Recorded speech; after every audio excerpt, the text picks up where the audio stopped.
PM Shri UDF സർക്കാരിനെതിരെ ആയുധമാക്കാൻ പ്രതിപക്ഷം. BJPയുടെ agenda നടപ്പിലാക്കുന്നതിന് വേണ്ടി മുഖ്യമന്ത്രി VD സതീശൻ കള്ളം പറയുകയാണ് എന്ന് CPM ആരോപിച്ചു.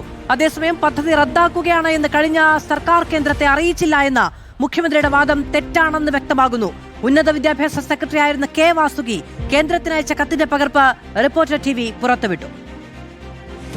VD സതീശൻ സർക്കാർ അധികാരത്തിലെത്തി ഒരു മാസം തികയും മുമ്പേ കിട്ടിയ ആയുധങ്ങളിൽ ഏറ്റവും പ്രധാനമായാണ് PM ശ്രീയെ പ്രതിപക്ഷം കാണുന്നത്. കാവ്യവൽക്കരണത്തിന്റെ ഭാഗമായിട്ടുള്ള BJPയുമായിട്ട് CPIM ചേർന്ന് നടത്തുന്ന ഡീലാണ് എന്ന് പറഞ്ഞ അന്നത്തെ പ്രതിപക്ഷം ഇന്ന് ഭരണകക്ഷിയായി മാറിയപ്പോൾ അത് നടപ്പിലാക്കും എന്ന് മാത്രമല്ല വലിയ കളവാണ് പറയുന്നത്. അത് നടപ്പിലാക്കിയത് മരവിപ്പിക്കുകയാണ് ചെയ്തിട്ടുള്ളത്.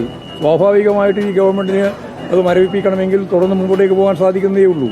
പദ്ധതിയിൽ ഒപ്പിട്ട് LDF സർക്കാർ കേന്ദ്രത്തിൽ നിന്ന് പണം വാങ്ങിയെന്ന മുഖ്യമന്ത്രിയുടെ വാദം തെറ്റാണെന്ന് വ്യക്തമാക്കി മുൻ വിദ്യാഭ്യാസ മന്ത്രി രംഗത്ത് വന്നു.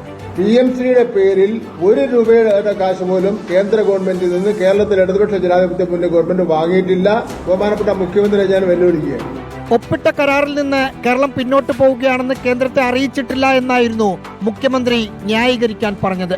എന്നാൽ കഴിഞ്ഞ സർക്കാരിൽ ഉന്നത വിദ്യാഭ്യാസ സെക്രട്ടറി ആയിരുന്ന K. വാസുകി കേന്ദ്രത്തിന് നൽകിയ കത്തിന്റെ പകർപ്പ് റിപ്പോർട്ടർ പുറത്തുവിട്ടു. PM ശ്രീ പദ്ധതി കേരളത്തിൽ നടപ്പിലാക്കാൻ അനുവദിക്കില്ലെന്ന നിലപാടുമായി AIYF രംഗത്ത് വന്നിട്ടുണ്ട്. റാഹിസ് റഷീദ്, റിപ്പോർട്ടർ, തിരുവനന്തപുരം.